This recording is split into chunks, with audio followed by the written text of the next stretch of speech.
General has now filed a $250 million lawsuit accusing Donald Trump and three of his adult children of inflating the assets of their family business and lying to lenders. And WGN Investigates has found Mr. Trump's tower here in Chicago plays a featured role in the accusations. Mr. Trump and the Trump Organization repeatedly and persistently manipulated the value of assets.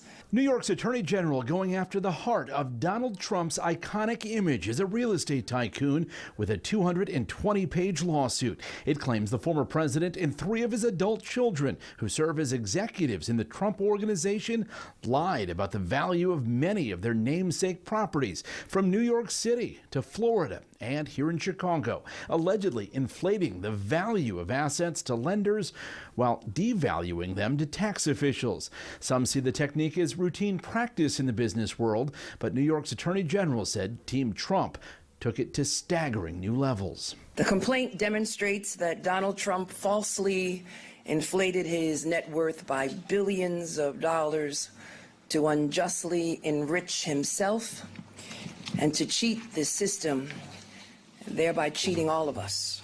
The Trump International Hotel and Tower in Chicago is mentioned more than 30 times in the lawsuit. Mr. Trump used his private wealth team rather than the usual real estate bankers at Deutsche Bank for the loans that covered what his company told lenders at the time was a valuable asset.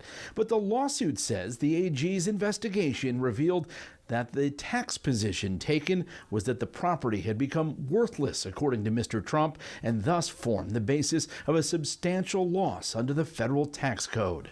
Trump opened his Chicago skyscraper as the nation's real estate market was still on its knees following the 2008 crash. He personally guaranteed the loan. The lawsuit says his daughter, Ivanka, was involved in the process.